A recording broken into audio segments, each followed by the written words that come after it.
You bring your phone everywhere. Work, school, the movies. Now you can bring it to an Xfinity store for an easy way to switch to Xfinity Mobile, a new kind of network designed to save you money. You can get up to 5 lines of talk and text included with Xfinity Internet at no extra cost, so all you pay for is data. It's never been easier to switch to Xfinity Mobile and keep the phone you love. Click here to see how. Sorry, I gotta take this. Restrictions apply. Limited to select mobile phones. Requires activation of a new line of Xfinity Mobile. Up to 5 devices per account. New Xfinity Internet customers limited to up to 2 lines pending activation of Internet service. He tells them that humans are always trying to kill God because God wants them to be happy, but they just won't. Pan over to Sam Harris rigging up Acme Dynamite right behind God. It's like Eli tiptoeing up behind God with like ether and a rag. Like, I saw you again. You always... Angelo, make that cartoon. Just redo as many Roadrunner cartoons with God and Sam Harris as you can. God awful movies.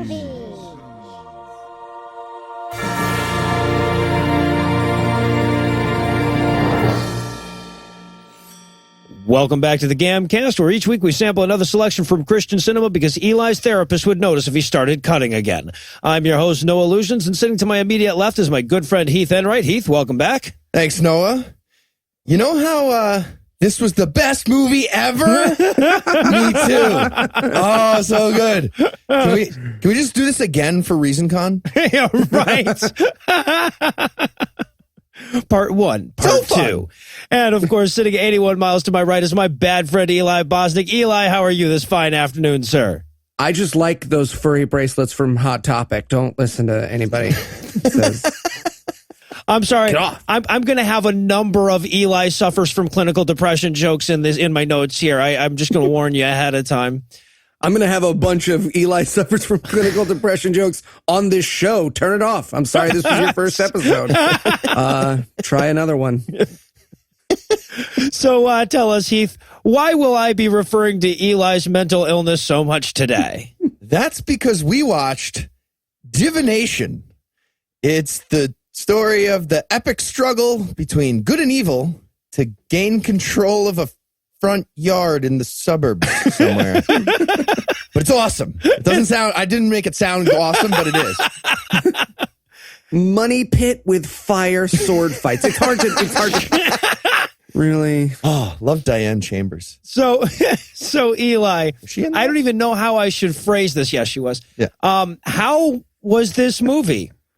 Well, if you love action movies about the politics of angels and demons, but you're worried not enough of them are about the dangers of Ouija boards, you will love this movie. 85% meeting with HR, 15% fire swords. Fire swords, yeah. Well, and it's all about this guy who like sees demons and hears voices. So like the inspiration for this movie was very clearly, okay, but what if I'm not schizophrenic though? What if this is real? Yeah, followed by, what if your tarot cards are the problem? You think about that? Have you thought of that? Now, I should let everyone know right up front, we don't normally highly recommend the movies we do, but if you can handle the Cyrillic subtitles and whatnot, this movie is available free on YouTube, and it is quite an amazing thing if you love bad movies. It was best bad. It was really good bad, though. Speaking of which, is there anything you guys want to nominate this one for being the best at being the worst at? I would. I'm going to say best worst, circle the character name that doesn't belong. This is fantastic. The good guys are normal names. It's like Steve and Josh, and the bad guys are mostly negative emotion names, Yes. like anxiety and fear. But then there's Wormwood. Why There's is he another Wormwood? character named Wormwood. You never feel a little wormwood? You know, you're just like, ugh, I'm so wormwood today. I'm sorry. I'm having a real wormwood day. I've had absinthe. Guys, that's fun. Spoiler alert, but that's because Wormwood gets stabbed in this movie. That's why you don't know what it's like to feel wormwood. Up until then, everyone did. Ooh. Some advantages to being in your 40s. I remember back when people felt wormwood. I mean, you know this movie took place in the distant past. Just look at the cell phones. It's true. It's true. Those Nokias fall and just bounce right back up into your hand. It's pretty fantastic. Why is every Christian movie like 20 years behind on cell phones? Why can't one of these movies have a cell phone from the approximate year it was made? Yeah, you know they couldn't have possibly done this CGI when that cell phone was new. No, it couldn't. I feel like the ability to Google like all the time is not good for Christianity. You know, like that's just like sitting around in your apartment and you're like, okay, but how is, oh, it's not. It's not. All right, time to trade this in for something that runs on gasoline. Can I go with best, worst pregnancy pressure? Ooh. I would say of the very large percentage of this movie's dialogue about pregnancy and whether or not this couple is yet pregnant, all of it is creepy. Yeah. 100% of it is. And I have a Jewish mother. And I was like, whoa, movie, scale it back a little bit. That's like basically all the conversation in this movie is either about whether he's digging his wife or, you know, who's in line for the next demon promotion or angel promotion. Ooh, which brings me to my next one. Best, worst, divine/demonic work politics. Yes. So much like, hey, I'm so sorry to bother you, but if you're going to go in there and haunt his child, you're going to need to fill out a Q54 form. Okay, but I gave those to Angela. Okay, but that's not Angela's department, right? That's a cross-departmental memo. I don't really know how to keep track. Can you put that on the Trello board? I cannot. All right, well, it's rare that I'm looking forward to breaking down one of these movies this much, so we're going to pause to savor that feeling for a bit. When we come back, we'll descend into all the underworld antics of divination. So due to Heath's participation in an ongoing certain tour, we decided to pair up with one of our favorite sponsors, Casper Mattress, for a quick Q&A. Our first question comes from @TotallyReal Twitter that says, Heath, going from house to house must be uncomfortable. What are you doing to make the best of it?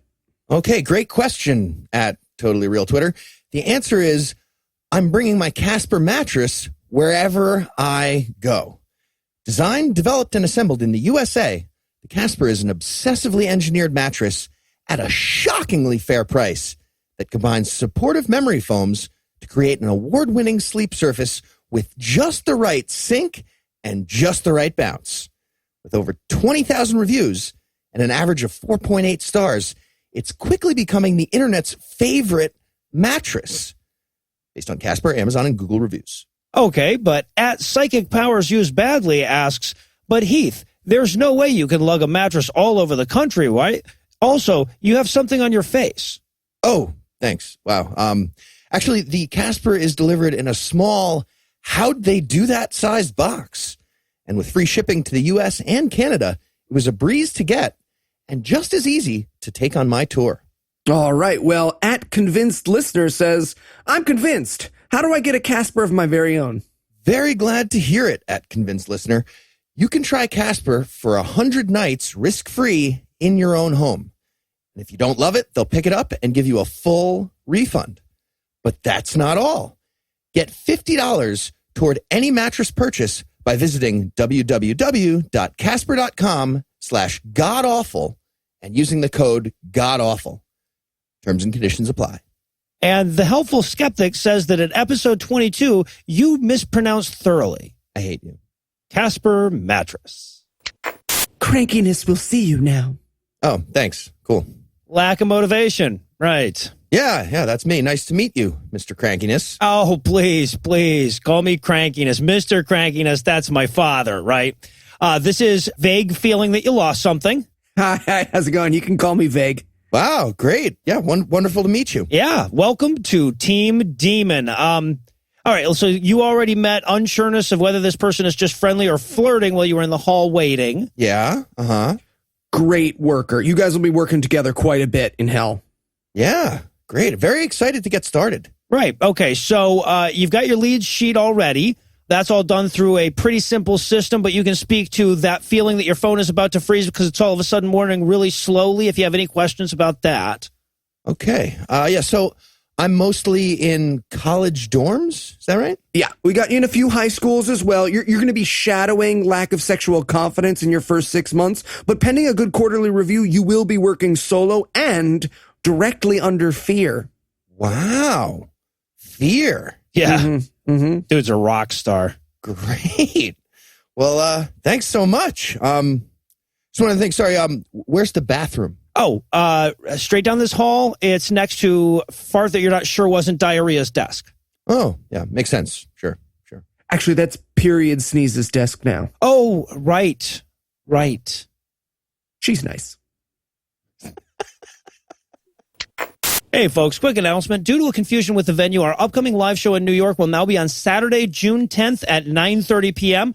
We're still going to be doing the VIP tickets and the Platinum Night on the 9th, but if you can't make the show on the 17th, you're in luck because it's not going to be on the 17th now. But don't wait because this is a smaller venue. Tickets are far more limited, and we will sell out quickly. And to explain why we had to change the venue, I offer you Eli Bosnick. Eli, why don't you tell the fine folks what happened? I told the lady March instead of June.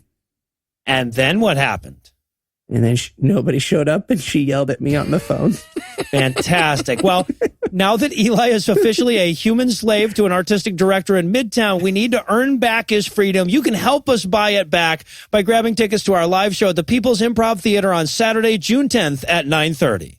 She was not happy. Now you have to be her butler. So mad. And we're back for the breakdown, and right away we see that Bridgestone logo, and we know we're in for a treat. From the people who brought you What Would Jesus Do? Yeah, we've done a couple. I couldn't find a list, but we've done quite a few from Bridgestone, and they've all been amazing. Right. And the opening credits here, I think they were going for put this on a t-shirt for your shitty band. We were all at 18 seconds in before I'm going, well, that's a little much. I guess you could say like ancient sketches, paintings, and Divination, the movie available on YouTube, are all on the same artistic level. You know, when I think about it. I did enjoy the music during the beginning. Oh, here. how could you not? First, it was basically like Mad Max is fucking the heavy metal guitar guy in the like sex swing on the front of that truck. And then they switch it up. And then it's like Mozart and Salieri are fucking in a sex swing on the front of that. Finally. Mad Max, yeah. Yeah, and now that we've rooted out all the epileptics, we can get the movie started. And we're going to start off with this weird bet you have to pee black and white dad and kid flashback scene. Right. And they're on a boat in a lake and very clearly about to get attacked by Smeagol. That's what it looked like, yeah. And also they're mute, but they don't realize it because they seem to. I wanted like the conversation to be in subtitles and they just be like, hey, I feel like we're in a mute flashback or something. Totally. Why are we black and white? So weird. Do you think I'll be able to remember what we said? Probably not, son. No. Probably not. We are not in boating clothes. True that. So, yeah, so we cut from that to two very clearly not attractive enough for movies humans. Oof. Our main character, man. He is a fucking moldy sock puppet that was cursed to life. God, he looks like he's going to sell me organic, fair trade, GMO-free weed. Yeah, right? Basically, picture a tube sock with neck beard, and you've got this guy figured out. Yeah. You remember Pete Campbell from Mad Men? He's like half that guy, half guitar guy at the party. Yeah. Yeah. And he's drawing when his wife comes in to remind him that it's time for the big dinner party that will end in the middle of the afternoon. So big lunch party, I guess. And immediately when his friends show up, the conversation turns to whether or not he and his wife are going to have children. Yeah, but it starts like halfway or like almost all the way through a joke that was supposed to be super funny, but they couldn't write, so they just had to give you like the punch. I wanted like a rap battle entourage to pop up out of nowhere and just go crazy after he tells this like lame but super hot fire. Also, I just want to point out, Asian wife is in this scene. She only has like 3 lines in the movie, but she looks like she bought the wrong size face for her head and was too embarrassed to go back to the store and be like, I need 2 sizes bigger. Sorry. Can you Photoshop me better? I'm wrong. So, yeah, so we learned 2 things from this scene. First is that all of their friends are obsessed over their virility. And the second is that D is coming back into town. And D is a wizard, tee-hee. They subtly set up that because they're like, oh, it'll just be magical to see Dee again. Because she's a wizard. I can't wait to Ouija her. Oh, Tarot, you didn't. So, and also, I love this scene too because like they cut over to like Crystal Jason. ball. I didn't have one. I panicked. I'm so sorry. So now we cut over. Jason's with his buddy Ty, and they're looking over his drawings. Eli, would you like to describe the drawings? These drawings are child with emotional problems notebooks level bad. This is what like an English teacher tries to like reach these kids with, is like he sees the troubled, like I'm going to get inducted into the Mighty Ducks any minute kid at the back. And he's like, wow, Kyler, these are really great. Seems like you're really pouring your whole heart of how hard it is to be upper middle class and white into these things. Those look exactly like my notebooks. So yeah. No, that's you've hit that spot on. I'm depressed now. These are your friends' poetry if they became drawings.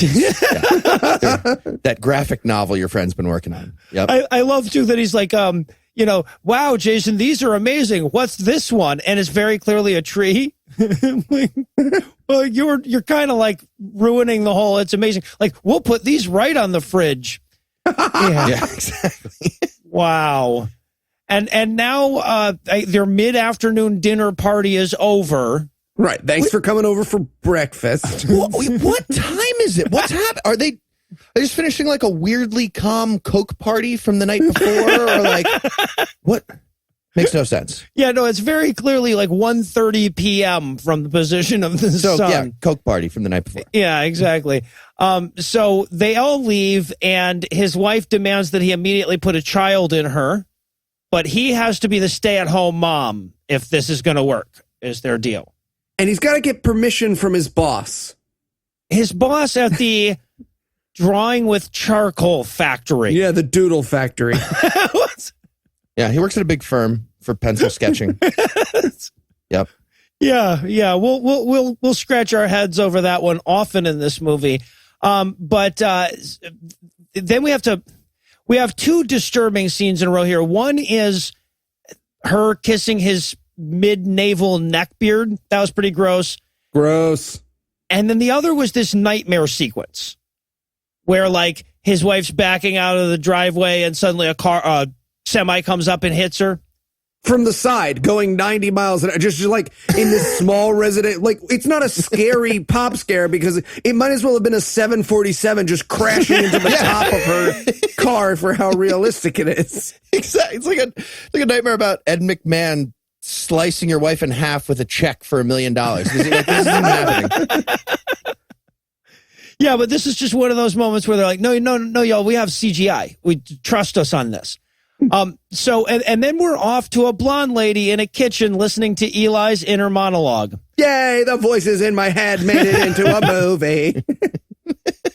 Apparently the voices in your head are a bald, eyebrowless demon that looks kind of fetal. I had him as Powder Heath. Hurtful.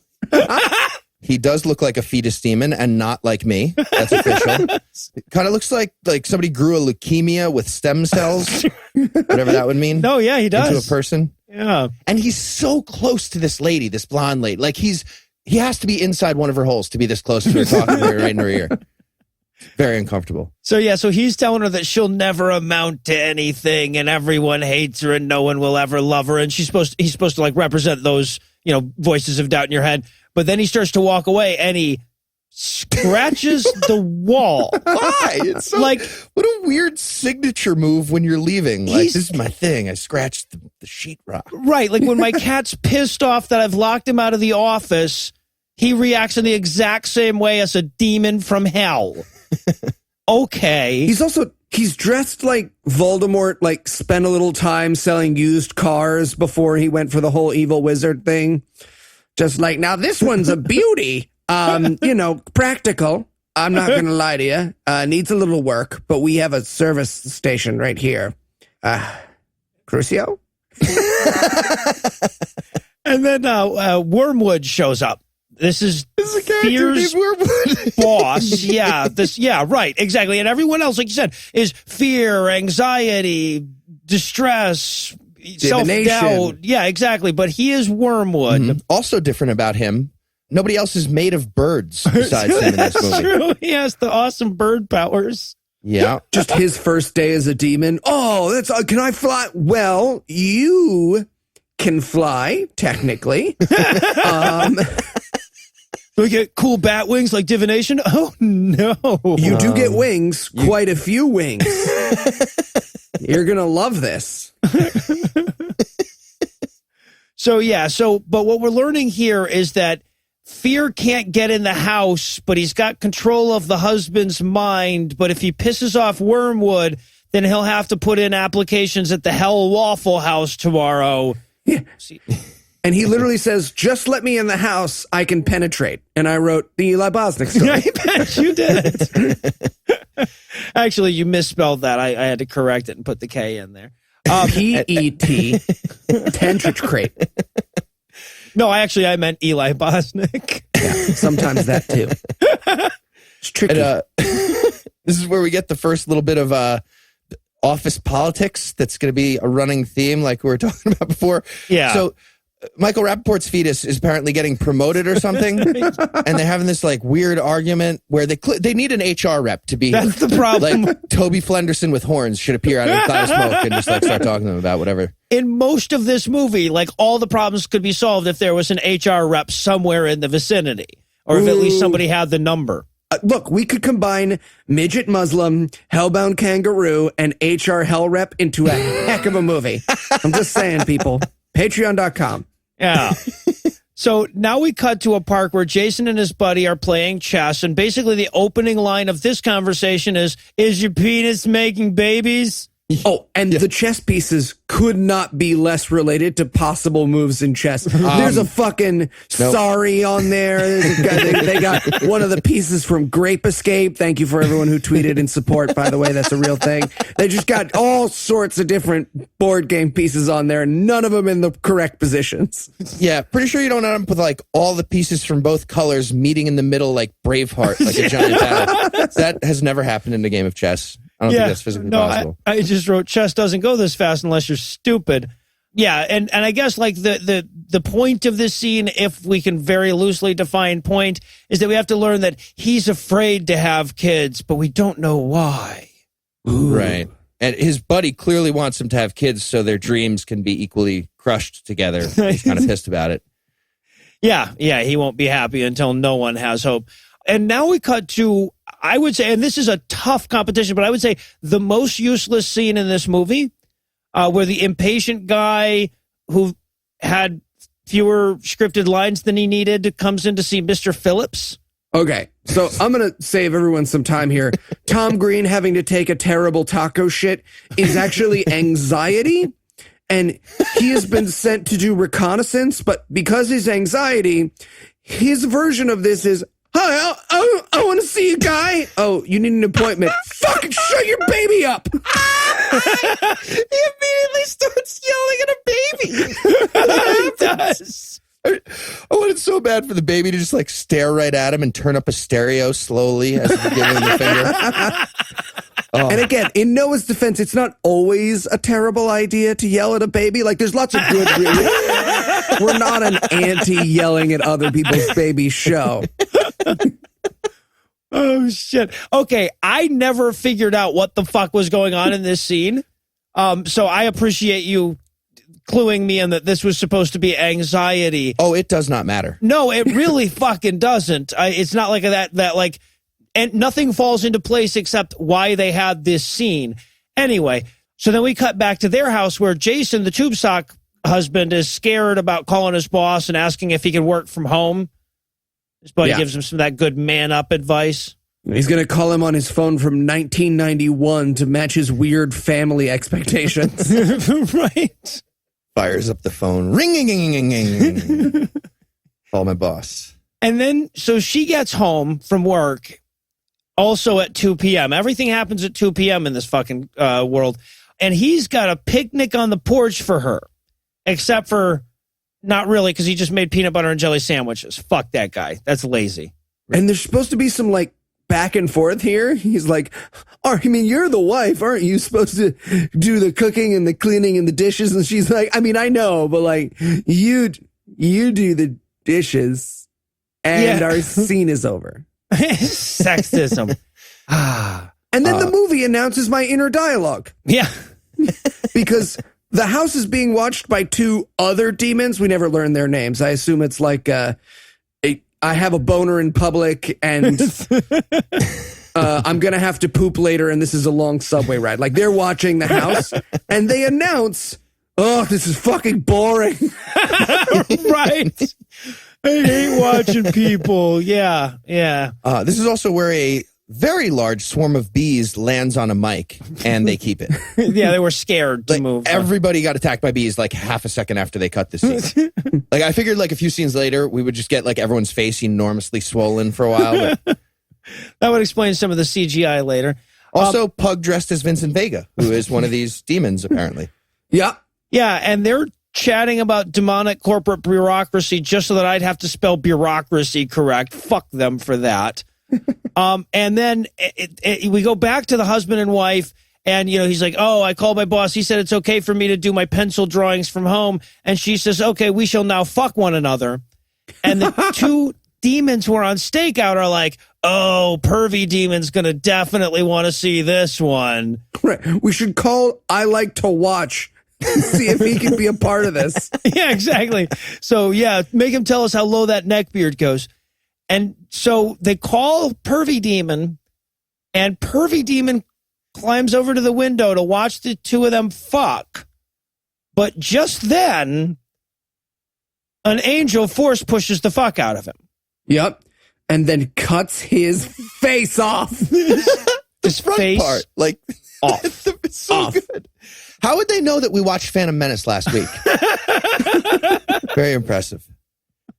Oh my God. It was like up until now, you had no fucking idea, right? But then you get this, the face of the demon gets sliced off with an angel sword. And then the angel, like Iron Man, crash lands onto the demon car. Oh, it's so, like so good. a cartoon anvil with angel wings lands on this car, just crushes it flat, and then it like woo, woo, woo, like a feather. It's so stupid. This is the it's so first good. and not the last time I wrote, okay, I think I may love this movie. Yeah, because when I first started watching this movie, I was like, all right, bad CGI, like, and they blew the entire budget on that bird guy, and it's just going to be a bunch of people like pretending to go like at each other. But no, they definitely got like a 2-for-1 deal on Groupon on some CGI, and then paid as little as possible for the rest of it. It gets better. It just keeps getting better.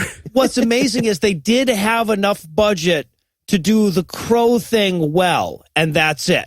Right. But instead, they filled 14 minutes of the movie with that budget. And yeah, it's so worth it. All right. So late that night, Jason's getting a drink when the front door creaks, and it's open in the middle of the night. And a demon is trying to kill his wife. The skeleton from Vultures of Horror is trying to kill his wife. Again, just to clarify, we went from like Iron Man, relatively good looking car smash to, Google Paint. Is that a thing? So yeah, but they, like, and this is not the last time they're stealing a scene from Star Wars Episode 2 here for some reason, where he's just like, in my dreams, I cannot protect you. And we sit through that for a second before he has his next dad flashback.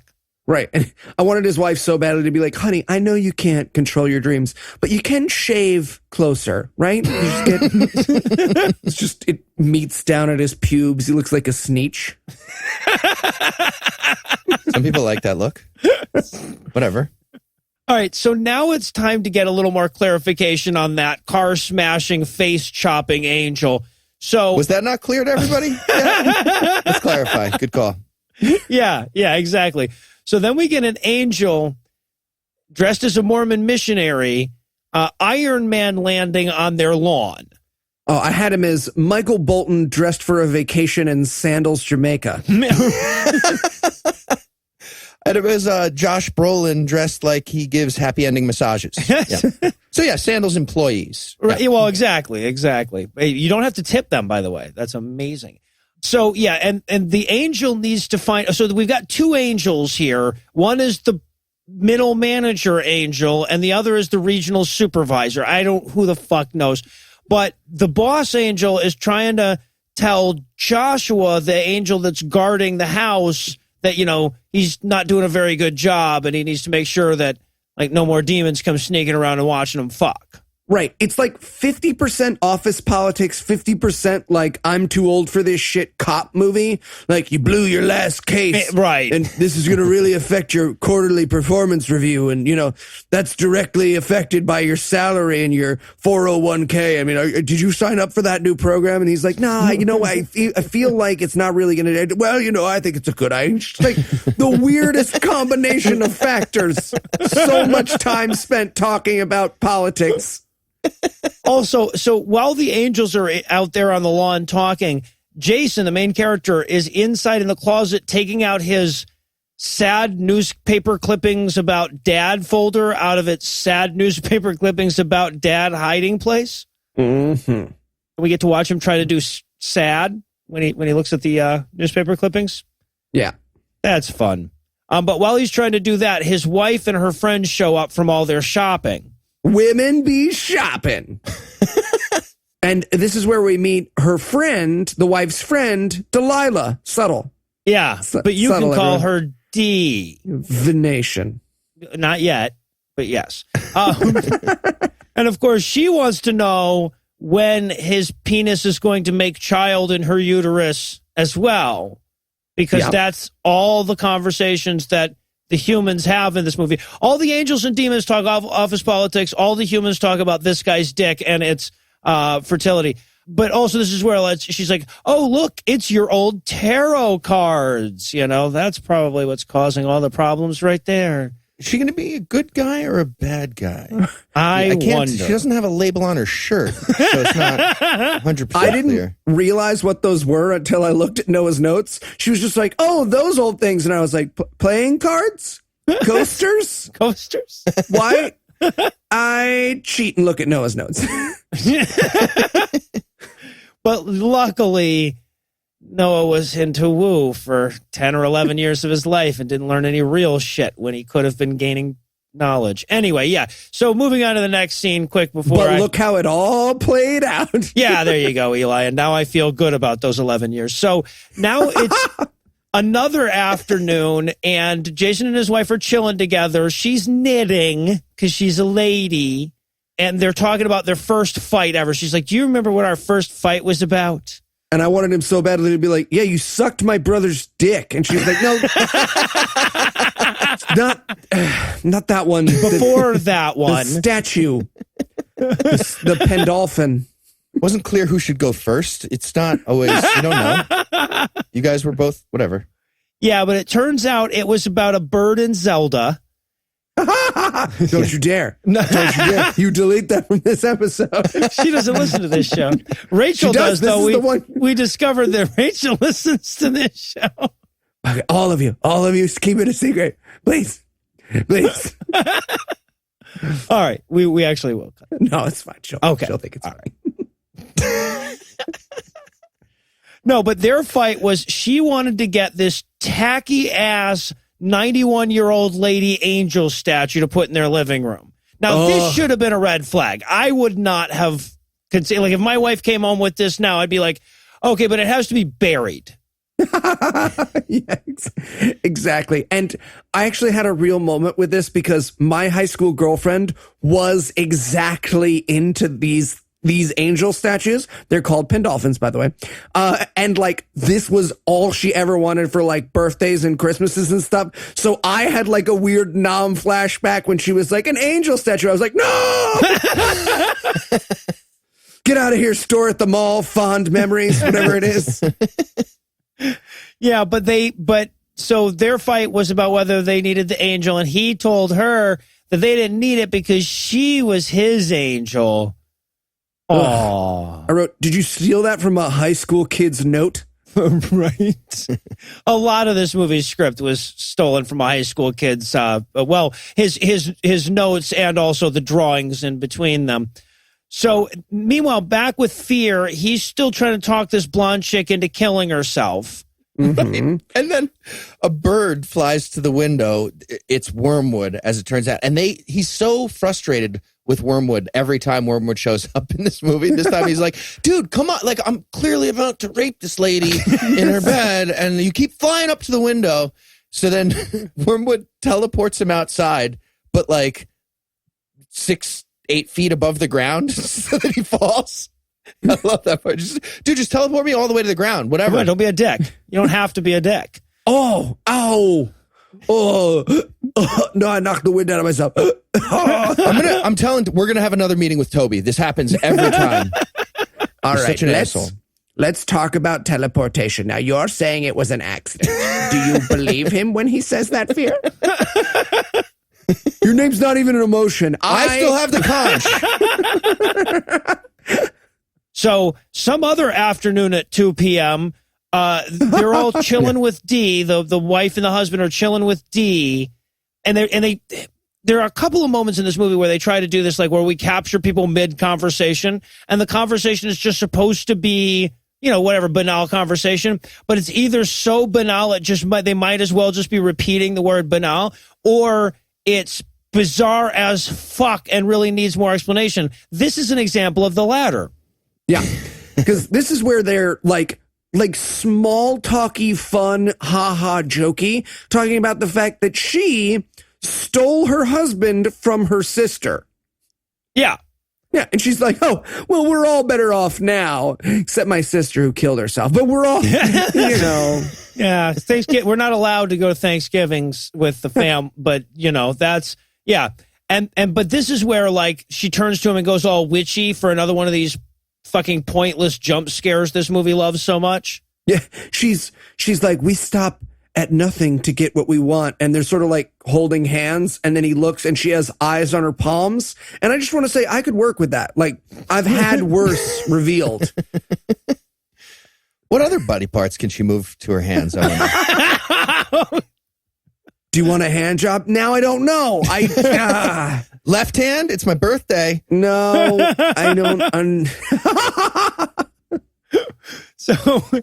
So he freaks out and knocks himself unconscious, and then seconds later he's waking up. First we have to see him in his dream with blood on his fingers. That don't matter. And then he wakes up and we don't acknowledge that anything happened ever. No, there. He fell and hit his head, and Delilah, who's on the phone with, I assume, 911, is like, never mind 911. He's being a real drama queen. Anyways, thanks for the lunch and the head injury. Yeah, it's 2 p.m. I have a place to go. So, and then there's a more let's fuck scene there. This is where she like starts climbing on his lap and making out with him, and like very clearly like fulfilling his rider. Put your sperm in my belly. Is almost exactly the line, I think. Pretty much, yeah. I believe it's give me a son. And then she turns all demon-y, and it turns out this was another dream. Yeah, that's the third fucking dream in a row for those keeping count. The third. Yeah. Well, and then whatever the fucking hitting his head thing was, too. So, like, almost the fourth. But he's tired of all these bad dreams. So are we. So he's going to make the call. Yeah, no, he calls his friend, the one who's like, are you pregnant yet? And he's like, hey, man, do you have that number of that bad dream specialist? I think I'm ready to pull the trigger on that. Yeah, seems like the kind of thing you'd have talked about but not pulled the trigger on before. And I love this part, too, because, like, this is where he's having the conversation with his buddy, and you can see in his buddy's house, there's kids everywhere because his buddy has all kind of kids. And the daughter's like, Dad, can I watch pay-per-view? And I just wrote in my notes, oh, his daughter would like to watch porn, please. But it turns out that was right. The daughter did go watch porn. And she ordered it within, like, 5 seconds. She was like, never I can works that click. quickly. Perfect. She didn't even have time to choose a movie. Yeah, but... but at any rate, so he gives him the doctor information, and then he's like, hey, I just want you to know, Jason, if you want to talk, I'm here. Yeah, I mean, if you want to talk about your virility, but other than that, you should probably pay someone to talk to you. Someone else. What porn's your daughter watching? Just curious. I mean, like, whatever you saw the trailer. Look at my wife. Take a guess.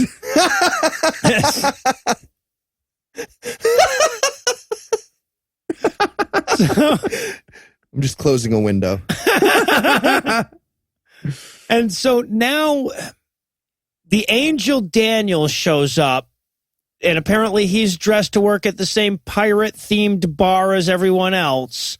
And again, he's the rookie angel, and Joshua's the grizzled veteran. It's about to retire. That's about to retire, no less. Who's getting too old for this shit? Yeah, it's a buddy angel movie. Oh, and the way that he, by the way, establishes how cool Joshua is, he goes, hey, man, you killed 300,000 Syrians in one night. And he goes, well, they were sleeping. And we're supposed to be like, but no, it's not okay. You're not supposed to kill 300,000 people in their sleep. I want you to turn to the White House and say that one more time, just a little bit louder. Because, yeah, right. He's like, wow, you slew all of those Assyrians while they were sleeping with your angelic demon sword. So I guess it's not really that impressive, but yeah, that's pretty gross, though, I guess. Okay, and just a question. So their job, these angels, their job is to just sit in yards? That's what this movie is saying angels do? Well, these are low-level angels. You can get promoted from yard sitting if you don't fuck up the way that we'll learn that Joshua fucked then up. You sit on porches? Yeah, exactly. You advance to eventually you get a lawn chair. Right. They're just sitting in the grass. Like, they are. Like taking dandelions and putting it in their mouth and blowing it. Like, it's so weird. 90% okay, but that's of the 37,500 people per hour in an 8-hour night of sleep. You know what I'm saying? Like, because like you're running from house to you line the bed. You hope a kid's in bunk beds because then you can just go straight down. It seems difficult to do. I want to see that scene. No, I mean, well, your arms would certainly be sore. I will give him that. Stops for a Gatorade. Thank God for that hospital, right? Everyone was lined up. I just sort of ran down the center. Jesus. So now, like, Jason is leaving to go to his dad's grave, and Daniel, the rookie angel, has to follow him. So he goes to his dad's grave, and he talks to his dead dad about how he's going to have a kid now, and he says, like, I hope I don't give my kid what you gave me. And that's going to turn out to be mental illness, but I assume dick in the ass. Yep. It wasn't dick. This movie is just one after the other disappointing realizations that it was not a dick in the ass. Yeah, and he gives him a piece of paper. He's like, here, I want you to have this. He says, I'm renouncing this and leaving it where it belongs. And this is a piece of paper that, did it say my mind on it? I think it did. I couldn't say from the YouTube file from Tajikistan. It wasn't clear. Yeah, he's renouncing his mind. I got it. Well, yeah. Who the fuck? Why knows? would you do it? That's such a weird thing. That makes no. Does that make sense? I couldn't make sense of it. Yeah. How would the piece? Whatever. Who the fuck knows?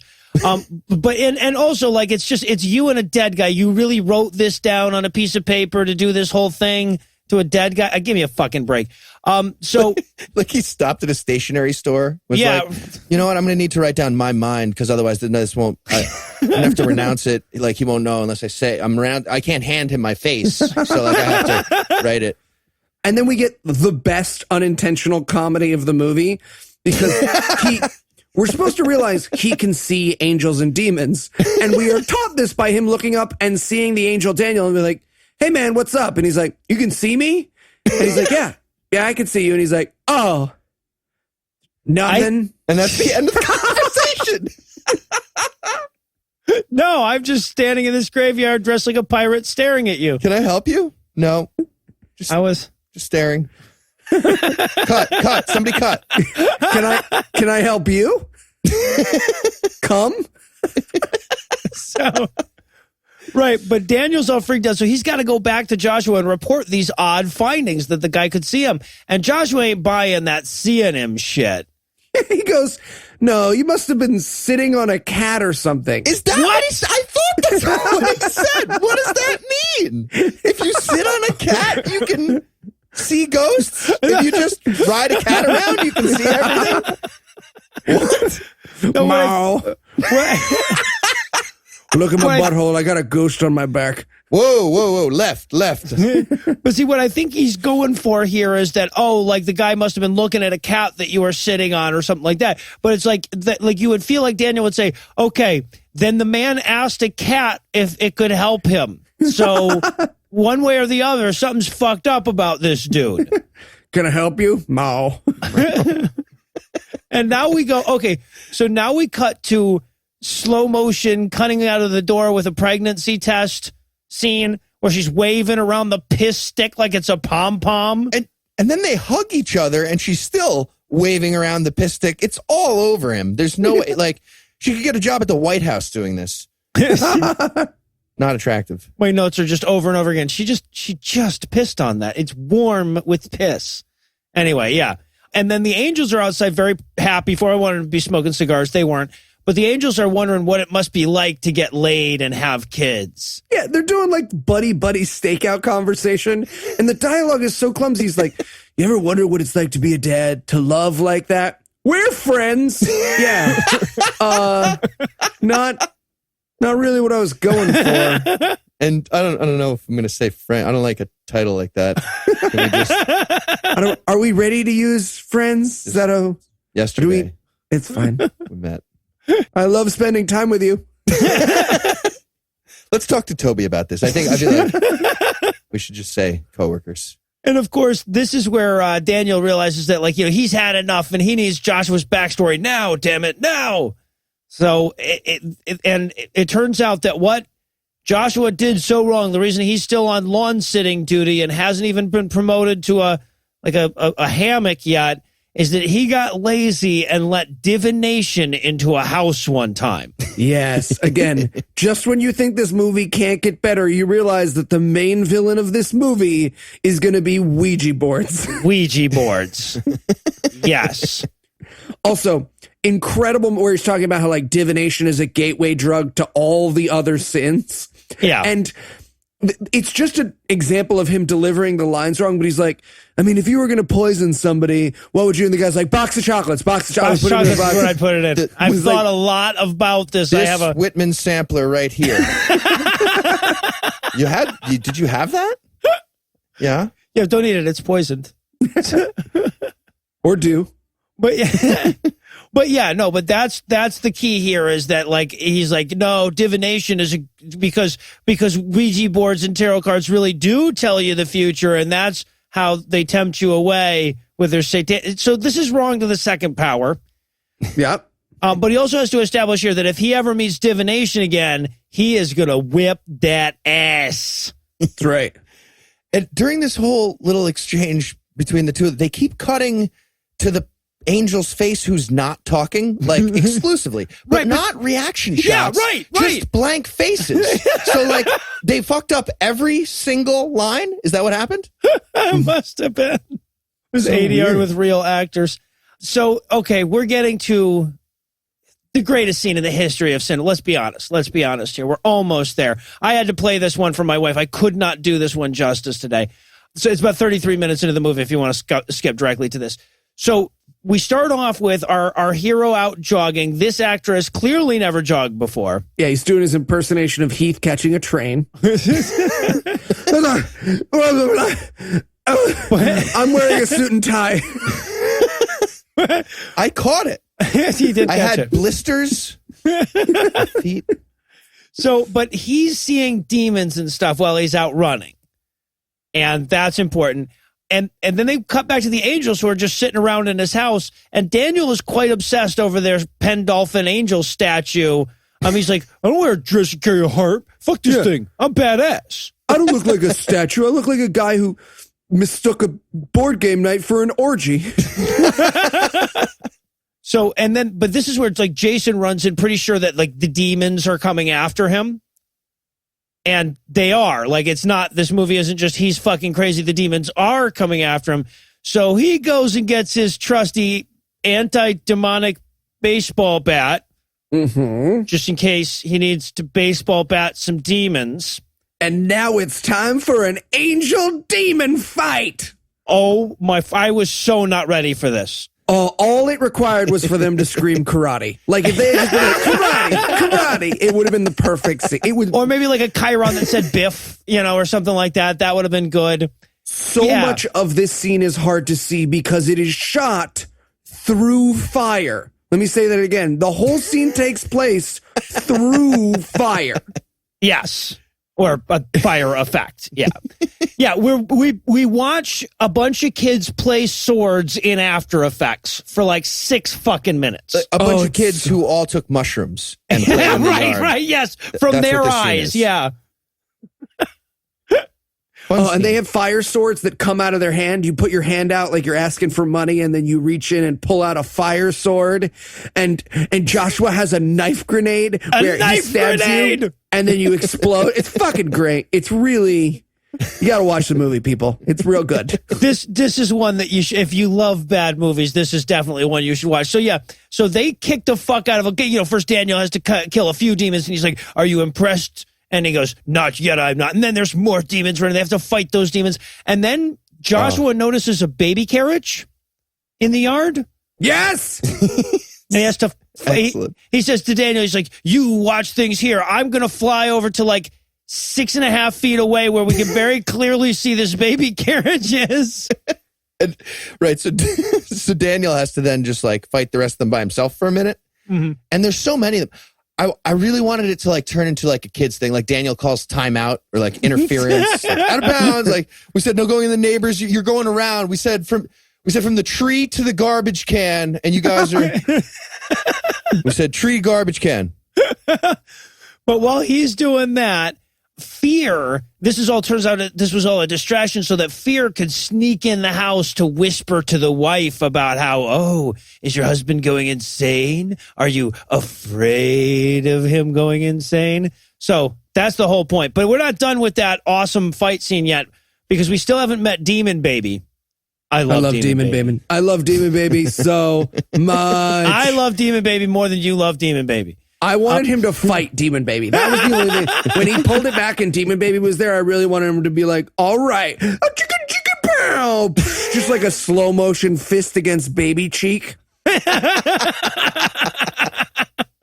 Yeah, so this is where the movie went pro-abortion. And this is another one. Okay, so like at this point, he rises up. Not the only time. There'll be another one. No, you're right. Yeah, exactly. So he rises up here and he sucks all the angel powers into him all at once. Mm-hmm. And he just says, "Burn," and everybody catches on fire. Like, why didn't you do that earlier? This feels like another force push thing. Just Right? use the burn spell. Just use your force push. Whatever your best thing is, just beat the bad guys with it. Right Just away. go ahead. First thing. Just Right boom. away. Force push. Angel burst. Just Shoot James Bond right now. Just shoot him. shoot him right in the head. With a gun. You have a gun. Racial slurs. Whatever you want to just go. Start at the highest level. I'm confused by Eli's last thing that he said. That's Eli's superpower. He's not supposed to reveal that on the air. We have it on the whiteboard. Meanwhile, Daniel's still playing swords, and just before Demon 11 can get the drop on him, Joshua shows up to save the day. Yeah. And then he's like, "All right, I'm going to go check out the house. You clean this up." And Daniel's just stuck there like, "Oh, fuck it. Gotta load all of these guys into a I really wanted the minutia of that where like guys like, "Sorry, that angel's 6x2. I need only 5x7. Come on, man. Can't you do me? You know the rules. God. All right. Who do I call for 6x2? That's over in Dick's Wishes." You have to shrink wrap that. You have to call special. It's on next Tuesday. What color bag are Demon Babies? You have to bring it into your garage. It doesn't matter. Until then, it has to go in your garage. You can't put it out on the street this long. You know how many people are just going to go by? This is a residential area. And scrub that sidewalk. There's a lot of blood. You didn't get it all. Demon blood there. You have to break it down. It's like cardboard. You have to fold them up. You have to fold them. So Joshua heads inside, and this is where he catches Fear flirting with the wife. And she's welcomed Fear in, so now Joshua has no power in there. Yeah. And his response is like, "Nobody likes you, Fear." And he's like, what are you going to do? And then he tosses him out of the house. He tells him that humans are always trying to kill God because God wants them to be happy, but they just won't. They refuse to be happy. Pan over to Sam Harris rigging up Acme Dynamite right behind God. It's like Eli tiptoeing up behind God with like ether and a rag. Like, I saw you again. You Damn always it. make noise, Oh, Eli. that omniscience. You're not quiet Damn as you it. think. Angelo, make that cartoon. Just redo as many Roadrunner cartoons with God and Sam Harris as you can. Shit. That is a worthy. We throw around Patreon goal a lot like it's a joke. That's a worthy Patreon goal right there, I do believe. Okay, so now it's time for Jason to go to the dream shrink. Also, some ether for Eli. Just saying. One other thing. That's it. Raisin Con. And I love they open up the whole thing with the shrink with him going like, I've never seen one of you people. I'm like, that would have been awkward if they cast a black dude. I would have liked an angry white rant there. That would have been nice. What do you mean by you people? We're both white. Still, W plus O equals O. I don't know what that means either. Sure you don't. Okay. My wedding ring is from Zales and he doesn't know what that means. All right. I see how it is. My 88 tattoo it's just, I like that hockey player. There's some, whatever. Mayshawn Mankins. Yeah, so Kyle Gretzky. Gotta do super white names. Close to a hockey player and close to his number. He's 99. It was Wayne, but you're close. So he's talking to the shrink. He sells donuts now. And he says, Stan Mikita. but he's really good at it. So he's talking to the shrink and he says, well, what seems to be the problem? He's like, well, I see demons while I'm awake, walking around. And the psychiatrist is like, here's all the drugs. You take your pick, whichever color you like best. Yeah, just mix them around in there. Let's see if we can get rid of those demons. But no, his actual answer is, sorry, you bought a 15-minute session and can't really. You're at least 60 minutes worth of crazy here. Can you do that? Can you buy 15 minutes at a time from a shrink? It's like I want to. It's like a batting cage. You just like, he goes, boo, and you just put in another token and the shrink turns back on. Someone puts a quarter on top of the psychiatrist. All right, I get it. You're next. Jesus. And he's like, do I have to come back? Can't you just tell me I'm not crazy? And he goes, no, dude, you just said you saw demons. I cannot, no. So I shouldn't even let you go. But yeah, so now he has to go back home to have more assisted dad flashbacks, pull out the file of dad newspaper clippings. And in this flashback, we learn that dad also was mentally ill and saw demons. Yes. All right, nobody has anything on that scene. No problem. Right, and this is where we get the fetus fear demon doing more of the awkwardly close shoulder whispering, this time to Jason, right? He's like, you have suicide DNA. Your baby's going to hang itself as a fetus. Yeah, like, right. Comes out with the umbilical cord wrapped around its neck. I knew it. Look, there's a little note in its hand. This is horrible. Is that linger? Is that linger playing inside your uterus? It would still be the mom's fault, though, is what Eli's saying. But that is an appropriate soundtrack for a fetus hanging. Would make me want to kill myself, yeah. I'd say that's the Cranberries singing style, is fetus hanging. Don't steal that, Cranberries. Don't steal that. Fetus hanging with hiccups, yeah. So now we cut to wife and Fetus hanging with hiccups.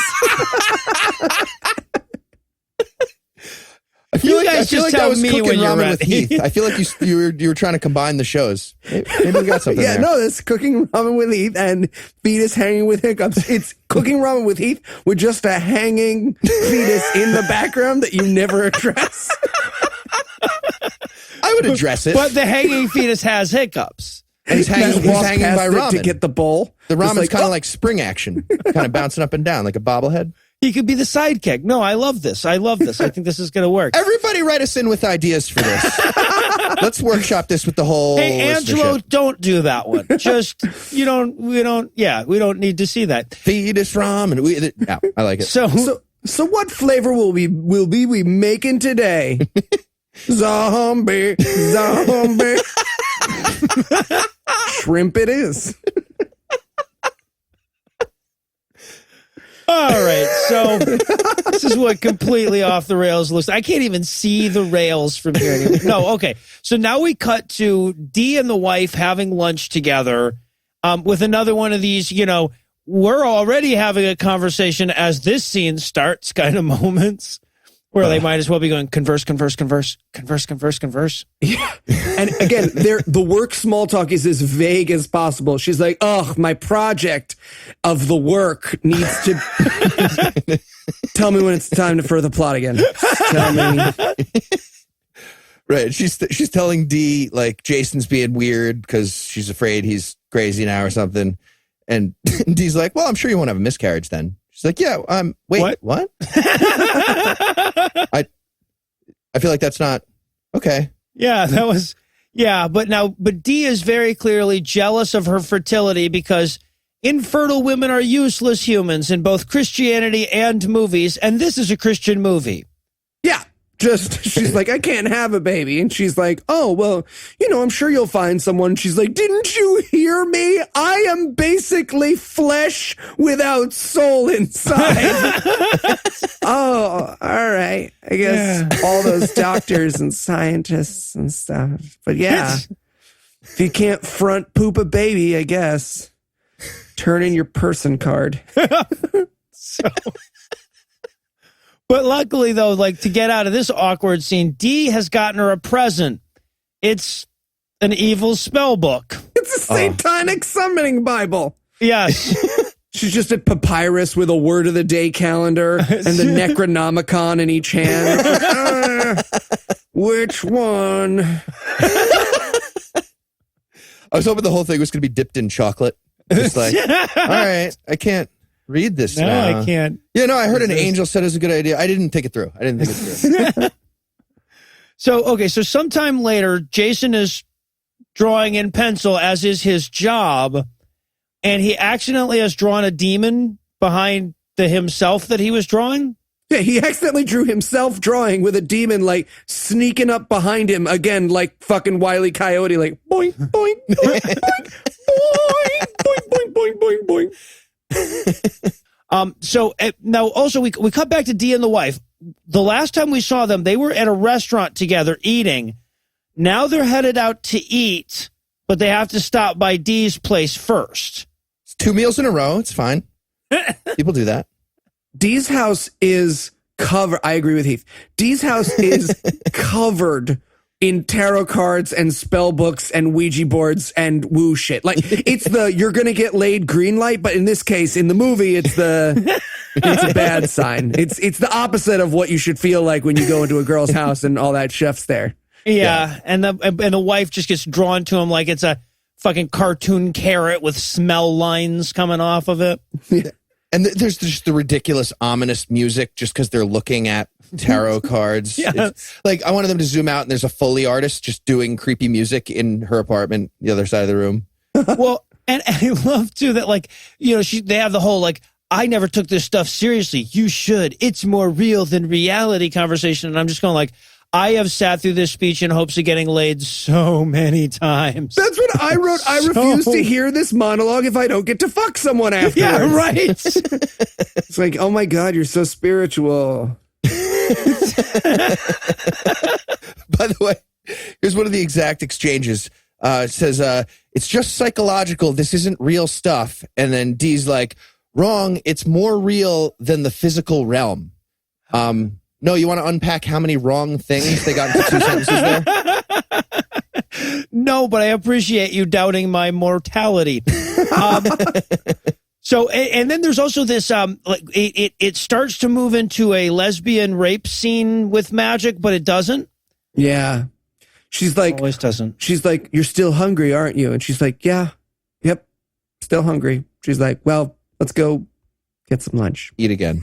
Well, but she cures her hunger with her magic. She reaches down to her stomach and does like stomach magic, and she says, "You're not hungry anymore, are you?" And she's like, "No, I'm not." She's like, "See, magic." She's like, "No, that's just because that was very creepy, and now I'm thinking more about leaving than eating with you." Now I know how to convince Heath I have magic powers. You're still hungry, aren't you? Get the fuck out of here. How could he know? I just ate. Oh, it's so good. We've had mushroom demon karate, now magical lesbian stuff that makes you hungry, multiple lunches. Just end the fucking movie. It's perfect. Wait, but then we wouldn't get that amazing fight scene between Fear and Joshua. Oh, get ready, folks. It's coming. But before that, we have to listen to Fear read Eli's diary to that blonde lady some more. Mm-hmm. Which they did not have my permission to read out loud. Very rude. And once again, Wormwood shows up with his crows just as this demon's trying to get laid or killed or whatever. To, like, hand out another memo. Yeah. Can't we just have like an email group, man? No, messages by hand. I'm a people person. That's what I do here. I wanted to grab him and bring him to Carol's birthday. Just like, an Entenmann's cake. Nice. Great. Everyone's signed the card but you. How is that going to look? How's it going to look if everyone else signed the Keep card? passing him down. I'm not going to get a piece. I did the math. I'm going to look. The three of us are not going to end. Who cut this? Obviously, Jesus. We just had this vision of every time Heath's ever had to go to the So many office times party. it's happened. God damn it. And it's with Just kids. Heath very aggressively cutting to the front of a cake line. Sorry. I'll let them work this shit out once it's gone. Yeah, no. No, you can buy a candy bar from the vending machine. People who suck at geography or geometry should be in the back here. And okay, so, but instead, Wormwood's there to promote him or something, but he doesn't want the promotion because he feels like something big is going to happen at this house, and he wants to be here to see it out. Yeah. He wants to stay and mess up the guy's pencil drawings or whatever. Yeah. And I just want to say, like, Fear's lived in my apartment long enough that I feel like he should sign my fucking lease. All right, I just renewed. Chip in, asshole. Yeah, and he has this whole, like, fucking peanut butter and jelly demonic monologue where he's talking about, like, I just want to see them fail. I want to see people go through their whole lives without ever making a great movie like Divination. And like, even to the point where we get, like, the hip-hop remix edit. Yeah, he's like, I hate them, hate them, hate them. What? All right, still better than Jesse Eisenberg and Batman versus Superman. No, that's true. That's true. But yeah, so and then he's like, hey, don't give him any bad dreams tonight. I have a plan. Commander wants it that way. And he's like, oh, Commander's here? You think he would sign my dick? I can tell by your face that I should have slow rolled and I should have said, can you sign something for me? Can I sign his Before dick? I pulled out my dick. Can we back that up and try again? Maybe we try again? I sign his. No. Just do it. No, screaming flap arms, Commander! Okay, be cool. I did get us VIP passes to see Commander. So, wow. So now we cut to the wife ominously laying out tarot cards. Ooh. Uh-oh. With incense, no less. I mean, look, this is a blanket and playing cards in random order. This is some dangerous shit. Yeah, you might as just, open up your vagina and hang a fucking put the devil in here sign on it. Music note, this porn is set in the Middle East. Just needed a 19-year-old to tell me to breathe into my third eye, and I was all ready for this music. Yeah, but she makes like satanic witch hands and does her magic spell. And then that night he has happy dreams of a CGI island because they couldn't afford island stock footage, I guess. With his dad. His dad's on the island. Yeah, well, right, sort of, yeah. But what the key here is that the demons of the bad dreams have now faked that the magic actually worked, which it kind of did. But at any rate, he wakes up refreshed, and now the wife's reading her evil witch book. Yeah, How to Summon a Demon, Chapter 18. Yeah. How to Make Our Lives a Horror Movie, Part 1. What are you reading? Nothing. It's about menses. Stop grilling me. Let me see. Oh, No, sorry, I should have said something else. I ate it. The whole thing. It was chocolate. So now we cut to him and his buddy in the park again. Opening question, I shit you not, of this scene. So, how's the pregnancy? Right. And at this point, they might as well just be playing paper football with the chess pieces. They got them facing the wrong way. They're shoving them back and forth with little shuffleboard scoopers. It's just... King me. Yeah, it's rough. Yeah, and they actually make the goddamn pickle joke about the oh, my wife's so pregnant, she eats pickles. Fuck this movie. She's craving bugs and bile. You think it's a demon baby? Nah. And Chicago pizza. Yeah, you should take care of it. Yeah, no, it's like abortion is not. Yeah, I meant abortion, not take care of a demon baby. Yeah, no. Right. So just Tom's voice from inside your wife's stomach.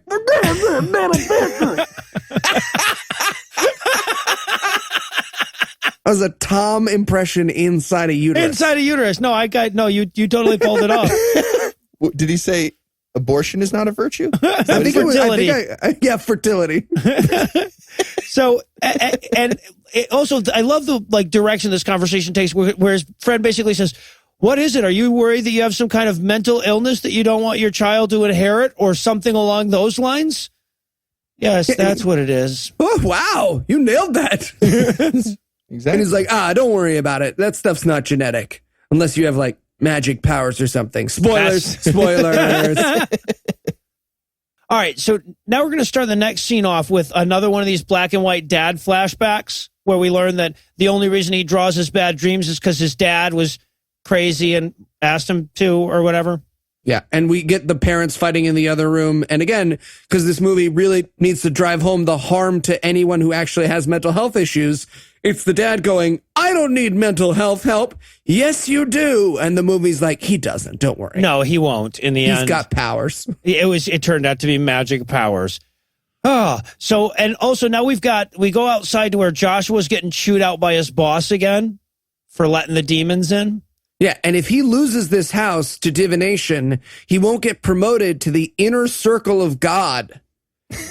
Yeah. So it's going to be hanging out with Jesus, just like, "Hey man, welcome. Wow, VIP. Did you bring Coke?" Great for eternity. Eternity like this. It'd be awesome. Yeah, but Josh is too worried about the big, because the boss is like, "You should just leave this to the rookie and wash your hands of it." He's like, "But I'm too worried about the baby." And the boss finally goes, "All right, well then I must tie your fate to theirs." What does that mean? I don't know what that, but yeah, we're supposed to hear that and, feel suspense. Also, we'll bring cover sheets on all the TPS reports. What did go wrong? And at the end, we see Joshua on angel traffic duty, just following people when they're speeding. Slow down. Goddamn, slow down. Fuck.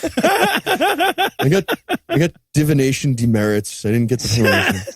St. Peter principle. Doesn't get to go on the heavenly field trip to Hershey Park. Yeah, right.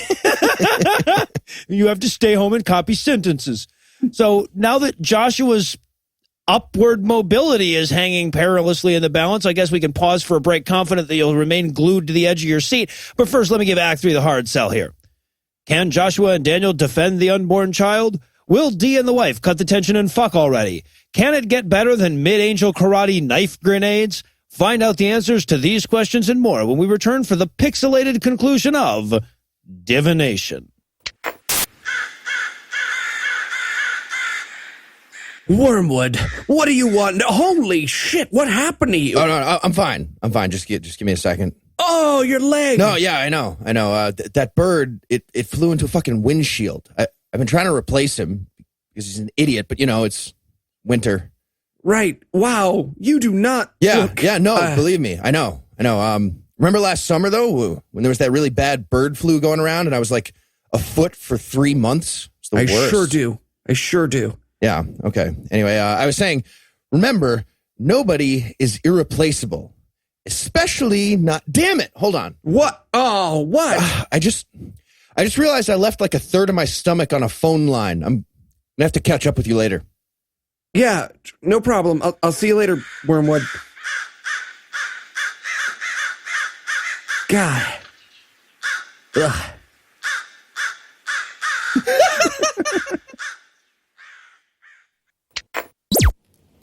And we're back for more breakdown, and we're going to rejoin the action with Jason at the psychiatrist's office not being forcibly committed. in spite of the fact that he brought him some of his demon drawings. This is what I see when I walk around in the day. Is there something wrong with me? Right. And the psychologist is like, so like, is this something you see all the time? Like, what kind of problems are you facing? He's like, hey, that's a super personal question. He's like, well, I'm a therapist. I am. Yeah, he asked him if there's a history of mental illness in his family. Hey, and fuck it's just you. like, yeah. All right. This is a reasonable question. My entire job. Okay. There's also this great moment where the psychiatrist goes, I mean, I think you're ignoring the elephant in the room, and I wanted him to pan over to an elephant just like, ooh, we never make love anymore. I'm a behaviorist. This guy's a crank. There was plenty of room in this room for an elephant. It was a bizarre room. CBT. But it turns out that this shrink knows the truth about his dad. He went and looked him up, and it turns out his dad was crazy as fuck. Well, my mentor treated your dad. I wanted him so badly to be like, my dad, who was also a psychologist, by the way, treated your dad. Right. Yeah, but I love this bit, too, because there's this bizarre exchange here where he's like, hey, I thought you were just supposed to ask questions. He's like, I thought you were man enough to be straight with me. The psychiatrist does. That's the psychiatrist's line. I thought you were man enough to be straight with me. But you weren't a little baby. A lot of taunting from the psychiatrist here. Kind of weird. I thought you were supposed to listen to me. I thought you weren't a pussy-ass bitch. Roast psychiatrist. Where's that movie? You do that world's tiniest violin thing a lot. Yeah, it kills every fucking time. Just waiting to live on Patreon. Yeah, and this is where we learn that his dad committed suicide and he watched. He was right there when his dad shot himself in the head. Like enough to get the splatter of his dad's blood on his cheek. Which means he was close. And kind of behind. Yeah. Oh, he's going to love this present. Happy. Oh! Oh, fuck. Whose fault is this? I just don't know. Very upsetting. Yeah, we see all that. And then the shrink's like, all right, let's dig deeper. And Jason's like, no, I think we're there. Yeah, right. We're there. It's the blood spatter from my dad's face when he murdered himself like 6 feet from me. Yeah, but also I didn't get the bike that year. What the fuck do you think it would be? Yeah. And of course, we're 10 minutes into this conversation, so the shrink has definitively diagnosed him as having the same ultimately undiagnosed mental illness as his father had.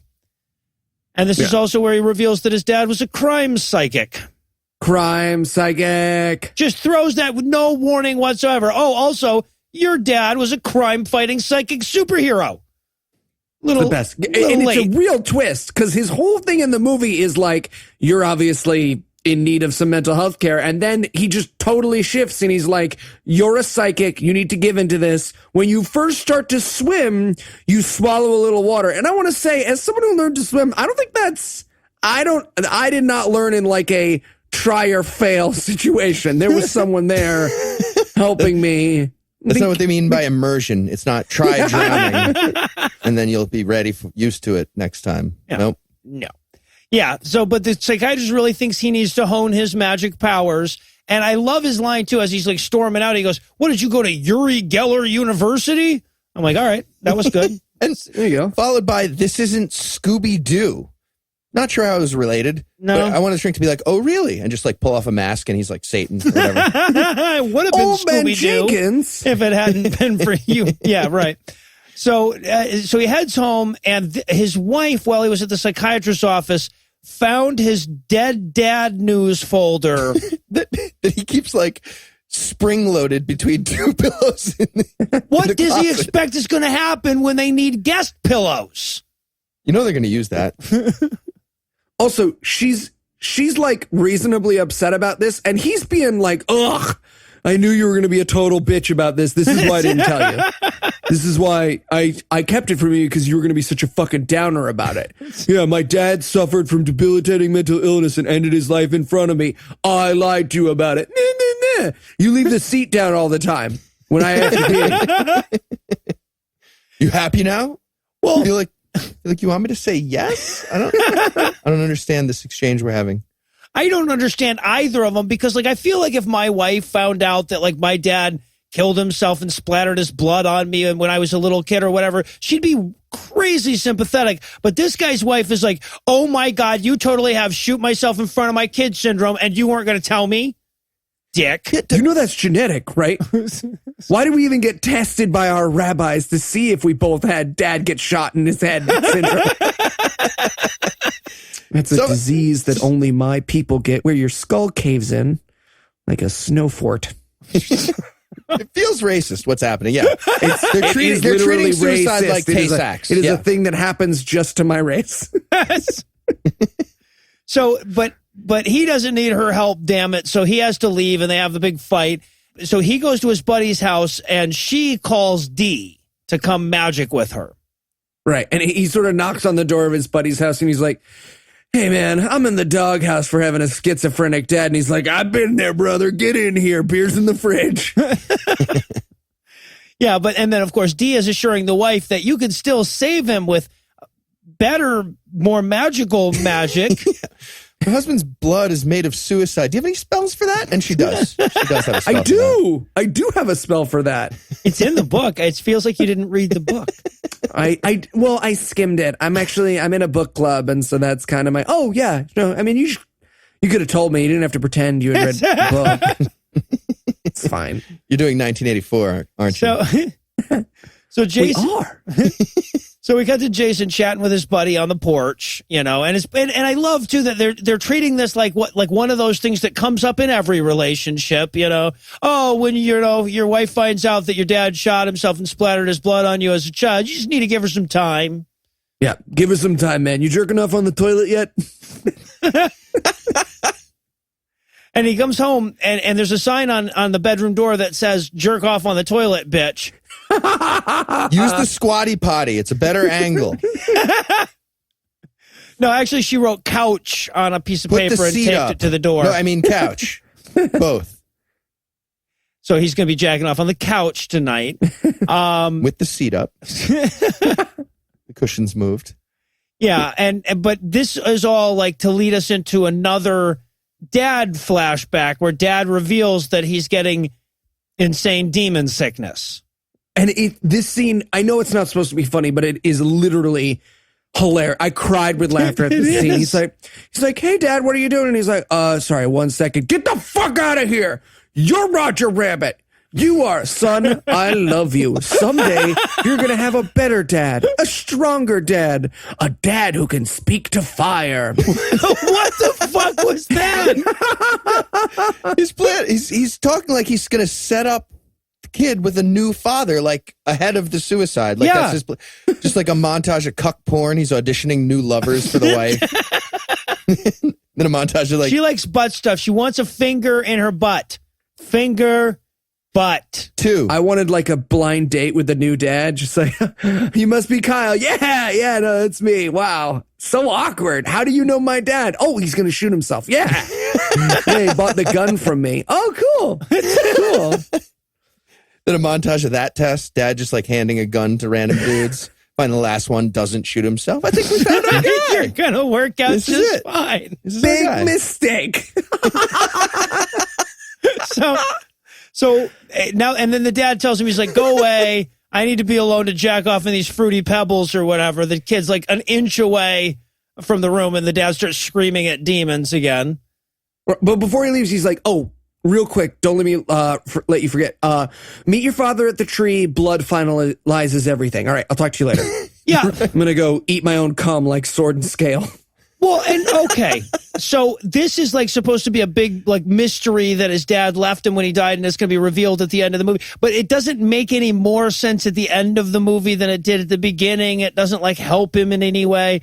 It's just a sloppy like attempt to do that thing where the dad had to force. Anyway, yeah. M. Night Shyamalan watched this and was like, little sloppy. Yeah, right. Right. Well, that's the thing. They were going for M. Night Shyamalan signs and failing. With this scene, yeah. So now Dee's there to magic with the wife. Apparently a blood covenant is required for this spell. Yeah, they keep coming back to this for the rest of the movie, the blood thing being like super powerful. I don't really understand what they were going for. They in the end of last scene, they actually said blood is the most powerful thing. And they what? No idea. I don't like nuclear bombs can totally beat blood, even in like rock, paper, scissors. We have a very weird system of rock, paper, scissors here at the office. You do not want to play.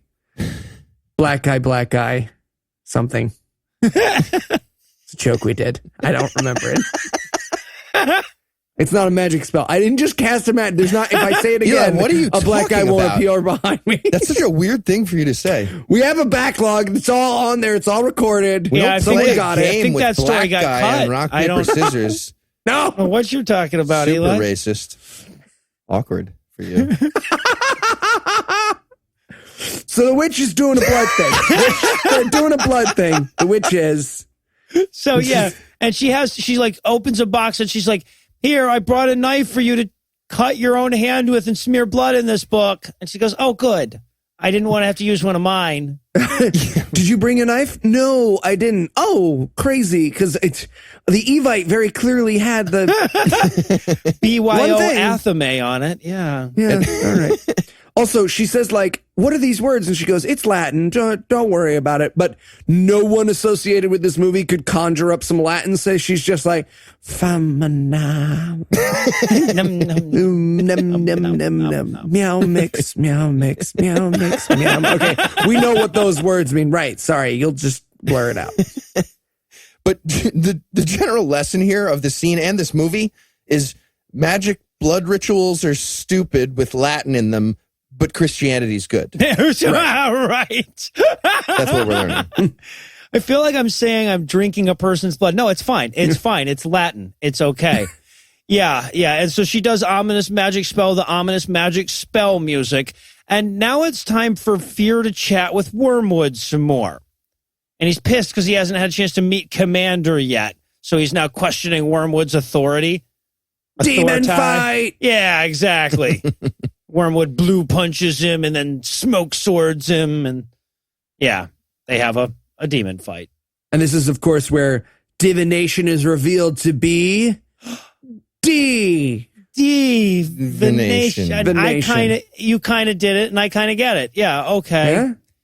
Yeah. I wanted so badly for her to come and arbitrate the fight between him and Wormwood and just be like, whoa, violence in the office. And they're both just sitting there. Okay, I really don't like it when you micromanage me. In future, I would like, see how much better this is, guys? And do you need to send a crow every single time he's about to fuck a lady's brain? No, you don't need to send one every time. You can trust him to do his job. And there's also this very Who like moved my cheese? there's this undercurrent of this whole scene of like someone telling his wife, no, you could totally be the femme fatale. You in leather would look great. No, Yeah. I do mean it. I don't know why I sound like that. I do mean it. Right. And she basically shows up and gives Fear the, like, we really appreciate your work, but you can't have a raised speech. Yeah, but then she busts out her awesome bat wings. So it's all does. worthwhile. It was worth it. And also, okay, so now we cut to her. She's also trying to tempt the Asian lady with the small face and the big head into witchery as well. You know, and like the Asian lady's like, I don't really know if I want to do evil. She's like, summon the spirits, bitch. Okay, I'll summon the spirits. Fine. Jeez. And the husband, like, comes upon this and he like walks into the room. He's like, hon, you summoning Satan again? I need the bathroom. Right, but Dee closes the door and won't let her stop Asian lady from doing her demon witch magic because she's divination.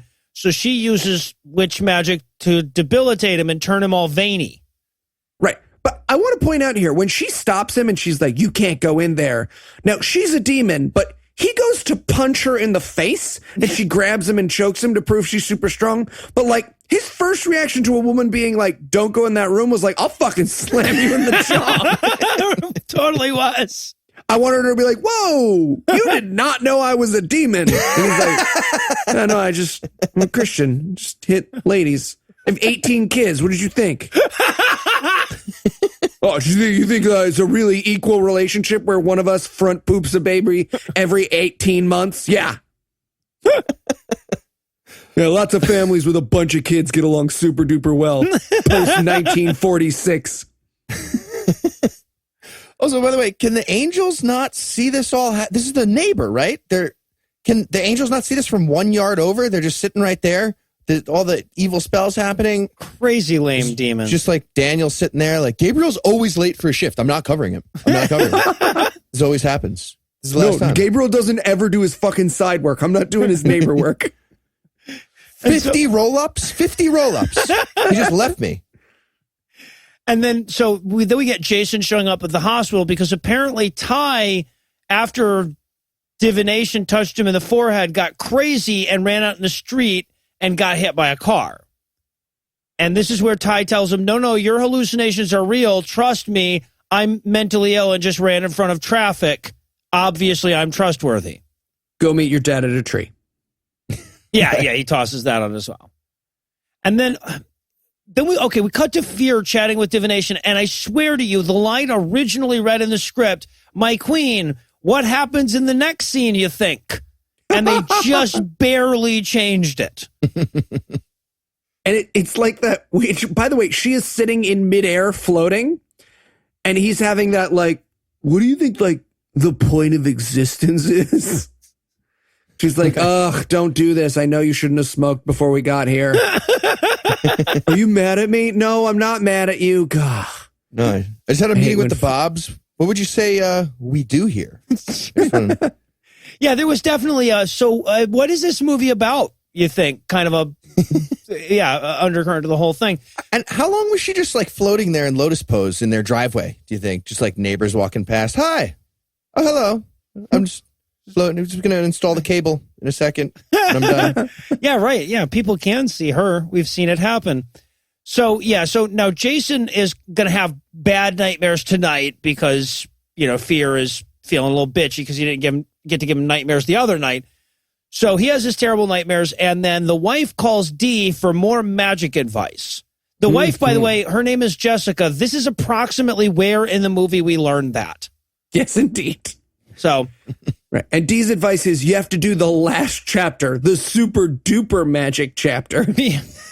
Right. You could have just like done this 20 scenes ago. Go straight to the final spell. Just go to the big spell if you have a spell book. Tends to be use the way force push. Yeah, exactly. Use the giant burn That's thing. the burn spell. Yeah. And it turns out this is where we learn that the reason that the demons and the angels are so interested in their house is because their baby is going to be a super magic demon hunter, psychic, crime fighter superhero. Yeah, because he can see demons and she can feel them. Together, their child will be able to seal them. Seal them? Okay, yeah, no, we'll go with that. Kiss them makes no the sense. rose. So Jason wakes up from his nightmares and his wife is chanting, and he walks in and she's like sitting in a circle of candles. Ugh, and I was jealous. I would like just once to wake up to my wife letting demons into our home instead of playing the ukulele. I'm just saying.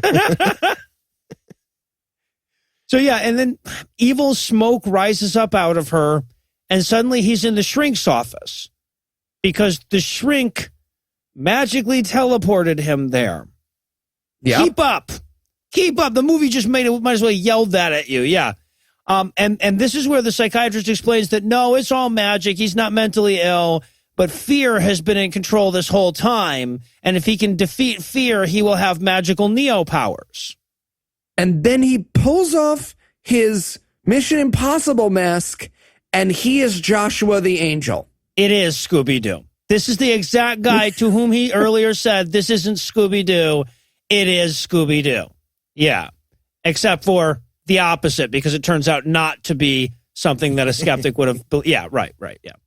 Which means that earlier in the movie, the angel was like, sorry, man, you only bought 15 minutes. Right. All right, I got to help this parent. I got to help this family with their marriage. You got to sit in a yard somewhere else. We didn't really think this through all the way. And then, so now Fear is there, and Jason's like, oh, I don't need you anymore. So now Joshua and Fear can have their fist fight. Well, first they throw him out of a skyscraper and then punch him down from the skyscraper, but then a fist fight. Right. After that. What happened there? The shrink works in like a rainy Gotham skyscraper all of a sudden Apparently, that's next to a sunny suburb from a second. What the fuck's happening?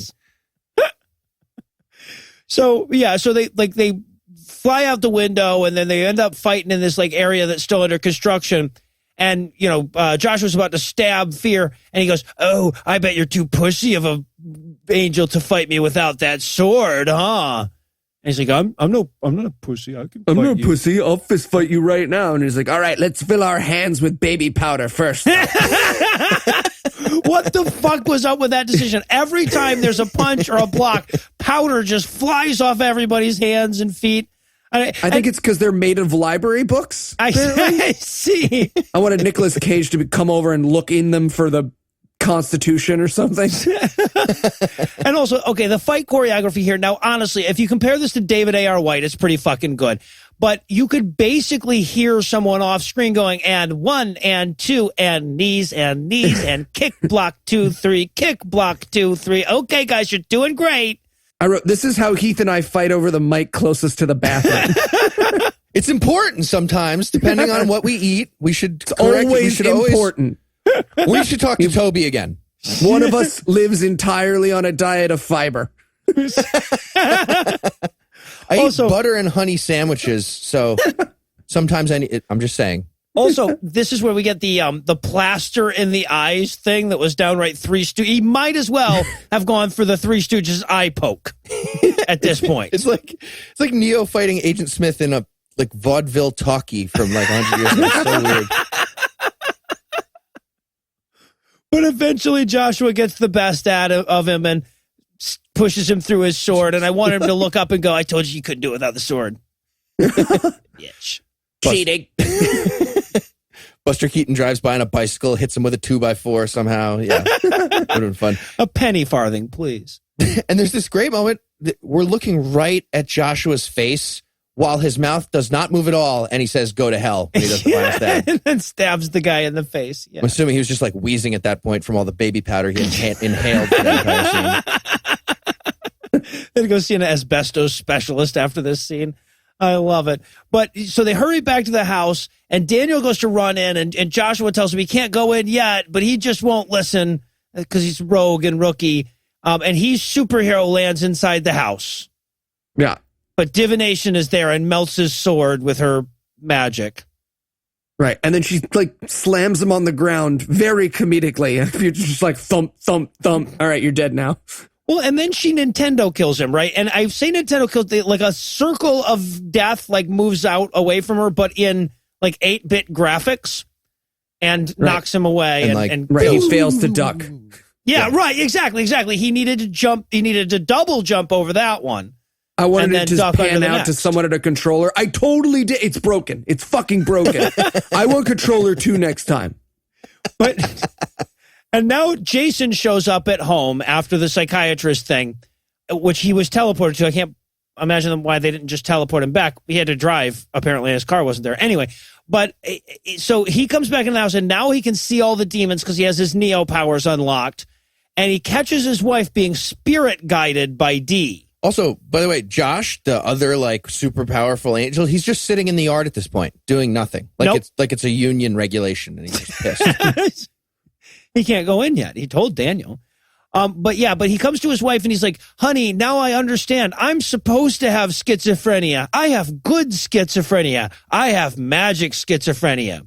And D, who we don't know is a demon, is like, "I don't think so." And he's like, "Hey, D, this is kind of a couple thing. I feel like you should kind of let this be us." Yeah. So, but she, like, I don't know, whatever, takes out the memory card from the wife, so she shuts down. And then he claims, or the divination rather, claims his wife and his child as her own. Because it turns out that's what that Latin spell was all about. Yeah, your wife and child belong to me now. The Eli Bosnick story. And then she force pushes him, and I thought, well, at least she knows to lead with the force push. At least we got that. And shows him her giant Juggalo bodyguard. Oh my God, this fucking demon looks like E. Honda was trying to scare his racist kids. The black cloud of Battletoad.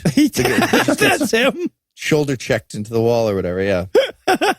And he's like, this is my house. And she goes, you know that this is, she invited me here. I am allowed to be here. And I was like, oh yeah, just like real life. Can't have anyone over unless you ask your wife. Classic demon. He's like, that's my baby. And she's like, she sealed a blood covenant. And I just wrote in my notes, always check with Andrew before smearing blood on a witch's shit while reciting Latin, people. This is basic Me too. stuff. I wrote, summon Andrew, put a well-cooked steak and a transformer in a circle. Andrew just rises out of the floor, not so fast. What do you say, blood contract? All right, let me see the blood contract. It's just a smear of blood with no words? Yeah, that's nothing. That's nothing. When she said Latin, did she know the Latin? Yeah. That's what the movie needed. It needed Andrew to come and throw down some lawyer magic. Thomas keeps asking questions while he's trying to fight the demon. Excuse me, I noticed you keep going for a left hook here. It seems to me you're not a southpaw. I don't really understand. Yeah. I'm going to guess. You're going to throw a right hook. And if you don't listen to opening arguments, that joke just wasn't for you. It was for other That's your people. own fault. And listen to their show. So now the husband gets pushed out of the house and he's all stumbly and defeated. And this is where Josh, the angel, shows up to apologize for all the shit angeling up to this point. He's all mad at himself. He's like punching himself in the head. So stupid. Like he's Bill Buckner. Like he's so mad at himself. I let her slip through. Oh, yeah. And you get more of that great man up wisdom where he's like, there are only two types of people in the world. Those who talk and those who do. Like that's not. So those that do and podcasters. I get it. I mean, come on. Like that's a weird bitchy like, thing. Not really. It was uncalled for. So yeah, and okay, but this is where he learns that he can use his blood to unblood her blood's blood. And I just so wanted like the fucking divination to step out and go, you can't triple blood a double blood. You can't triple blood a double blood. He says use your gifts, and I wanted him so badly to pull out like a piece of paper and scribble like a shitty dragon. And be like, there, oh no! His wings are made of knives. His name is Knife Wing. My stepdad. It really didn't need an end, did it? So I don't need attention. So now his wife, who's in the house, shows up in the woods, and the angel tells him, don't let her get away. So he chases his ghost wife into the woods. And he's smiling like an idiot. He like forgot to like take it seriously for this part of the scene. I don't know why they showed us this or why he was looking back at the camera while he was running into the woods. But was he supposed to tackle her? What was supposed to happen here? I wanted him to side tackle the wife so bad. Just a shot of her like, oh, I guess I... Dirt! Me, Joe Green. Briars and shit. But she stops and he goes to hug her. But just as he does, she disappears and he falls into the tree from his dream or something. Yeah.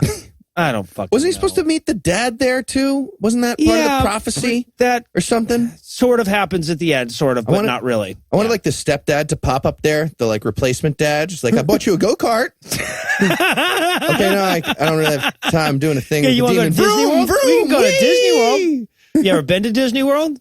So Let's have a catch. I got you this glove. Put Neat's foot oil on it together. And wrapping a big rubber band. So now he goes back into the house, Jason does, and the demons are all hovering around him, and they look like, okay, as much as is possible for poorly CGI demons, they look like he had just made a big scene fighting with his girlfriend at the party, and now he's coming back in to say he's sorry. I wrote all the demons are having a wine and cheese party that he's making awkward.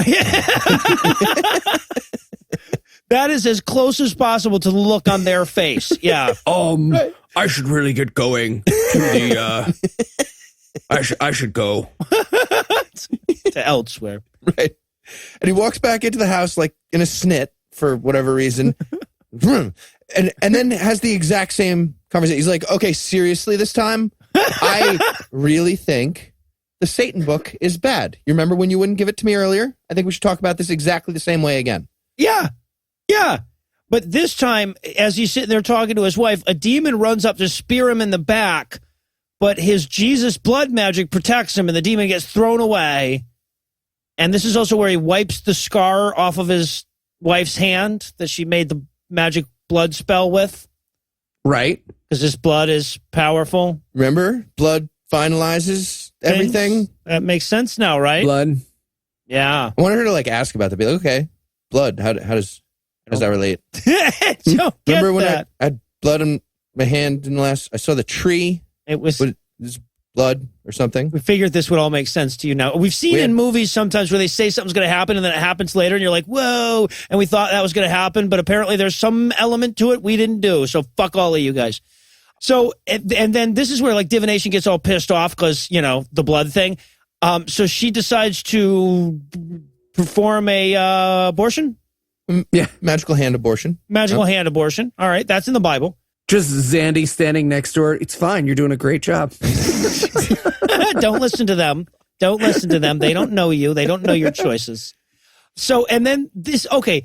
And this is where he has to like grab the Satan book and throw it in the fireplace. So like the heroic moment of this movie is book burning. Yep.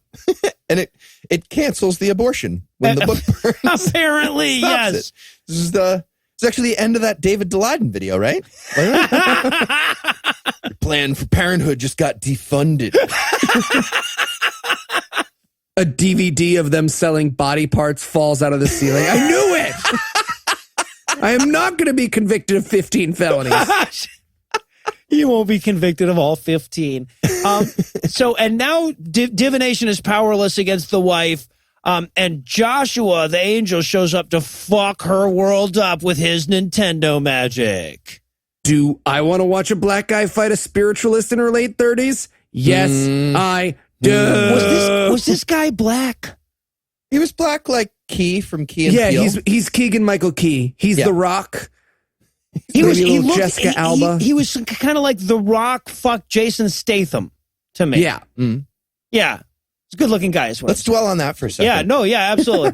No, we can't because this is where they have the staff fight. And I love the staff fight so much. Oh, staff fight. It's one of those smoky staffs that you hear so much about. It's got Smoke staff, yeah. I thought maybe for a second it was a giant incense stick. That would have made so much It had sense. the smoke coming out of the end, and she's divination, and she starts throwing like giant tarot cards. I was really hoping it's not what happened. I thought it was maybe that she had a puck from the NHL in 1996 on the end of her staff. Some people Fucking really love that hated joke. that thing. Okay, so but then, God now, damn it. honestly, if you've got that visual though, you can really imagine this because what they're trying to do, and you've seen this in martial arts movies before, like where there's like a trace line that follows the weapon, right? Like so, as she spins her staff around, there'll be a line where it was that's following it along, and that looks really cool if you do it right. But in this movie, like every like nuance of shake or whatever in her motion was being transferred to the screen, so it's just this like fucking Michael J. Fox trying to sign his name line that follows her everywhere she goes. It's fucking hilarious. And the fight is so goddamn slow. Like you want to, like they're basically stopping and going, no, my turn, my turn. So slow and so anticlimactic because like she knocks him to the ground and she's like, I win. And he's like, nope, cuts her in half. Yeah, that was it. Chops her in half, Darth Maul style. How did they know we just watched Phantom Menace again? How would they have known? Very impressive. Amazing. And then she has like a little mini monologue when she's cut in half. She's like, we had dibs on God's love. Blah. And yeah, and you as that audience are sitting there going like, yeah, no, actually that's a pretty good point though. Yeah, like solid point. Yeah, like you're kind of working for the bad guy, bro. But yeah, she just doesn't get his lack of seething human hatred. And that's where he pulls out his knife grenade and explodes her. it even has him walking, like, because he stabs her with the knife grenade and it starts ticking and he just walks away all cool as she explodes behind him. Oh, it's great. Like Django after he blows up Candy's big house. Yes, exactly. If he had a horse doing the high step. Looks like you hit the jackpot. Eaching. So now we head back inside with Jason and Jessica, and she's super sorry for all the demon inviting and all that stuff. But before the movie can end, they have to go fix Ty's mental illness, his buddy that got forehead pushed by divination. Yeah. So he punches through the door, smears some blood on Ty's face, and now he's okay. Yeah, it's so weird. It's so obviously someone being like, but people are going to wonder, what about Ty? Yeah, exactly. And this is an afterthought scene, 100%. And then, of course, Joshua's angel boss shows up to tell him he did a great job and now he can retire, but he just doesn't want to retire anymore. He wants to stay on the force. Sorry, but there's going to be a sequel. Turns to camera. Oh, there'll be a sequel. There better be a fucking sequel. Oh, I would love that. I really want there to be a sequel. We should help fund the sequel. GoFundMe.com/the Divinationing. Yeah, Divination 2. We really want there to be a sequel. And now Jason, the main character, has happy island dreams where he meets his dad at the tree. It all ties together, I guess. Except not really. At all. Or at all. Okay. Either really or at all. And? I guess, yeah, right. We see them with a baby, so the baby didn't die in childbirth. We know that, and then it's over. All right, so on a scale of baseball bat to knife grenade, what kind of demon fighting weapon would you give this movie, you think? Dose of Plan B? Thalidomide, just to be sure. I loved it. I'm going to give it a solid smoke stick. All right, then. High praise from the American judge. And while that's going to do it for our review of Divination, that's not going to do it for the episode just yet, because we still need to wheedle you into a return trip. So, Eli, tell us, what's on deck? The case for Christ. Dun, dun. Fucking angelic choirs coming up. The Lee Strobel story on the big screen. Another field trip. Hooray. Woo! Hooray. Finally. Oh, I've been waiting so long. We're waiting so long for Lee Strobel to tell his own life story about how he was so smart. He solved the mystery of the Jesus. That's what we're going to fucking watch and pay for and drive to. Yeah. So with all that to look forward to, we'll bring episode 85 to a merciful close. Once again, a huge thanks to all the Patreon donors that help make the show go. If you'd like to count yourself among their ranks, you make a per episode donation at patreon.com/godawful and thereby earn early access to an ad-free version of every episode. You can also help us a ton by leaving us a 5-star review on iTunes and by sharing the show on all your various social media platforms. And if you enjoyed this show, be sure to check out our sibling shows, The Scathing Atheist and The Skeptocrat, available on iTunes, Stitcher, and wherever else podcasts live. If you have questions, comments, or cinematic suggestions, you can email godawfulmovies@gmail.com. Legal services for this podcast are provided by the law offices of P. Andrew Torres. Our theme song was written and performed by Ryan Slotnick of Evil Giraffes on Mars. All other music was written and performed by our audio engineer, Morgan Clark. Thanks again for giving us a chunk of your life this week. For Heath Enwright and Eli Bosnick, I'm Noah Lugeons, promising to work hard during another chunk next week. Until then, we'll leave you with a Breakfast Club close. Joshua eventually went on to become assistant to the regional deity. Ty's obsession with Jason's virility got increasingly less comfortable. Fear retired to work on Eli full-time.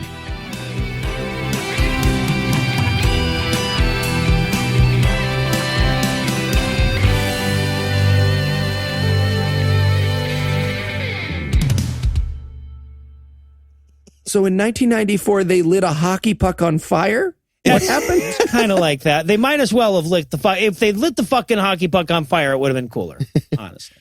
The preceding podcast was a production of Puzzle and a Thunderstorm, LLC, copyright 2017, all rights reserved. You bring your phone everywhere. Work, school, the movies. Now you can bring it to an Xfinity store for an easy way to switch to Xfinity Mobile, a new kind of network designed to save you money. You can get up to 5 lines of talk and text included with Xfinity Internet at no extra cost, so all you pay for is data. It's never been easier to switch to Xfinity Mobile and keep the phone you love. Click here to see how. Sorry, I gotta take this. Restrictions apply. Limited to select mobile phones. Requires activation of a new line of Xfinity Mobile. Up to 5 devices per account. New Xfinity Internet customers limited to up to 2 lines pending activation of Internet service.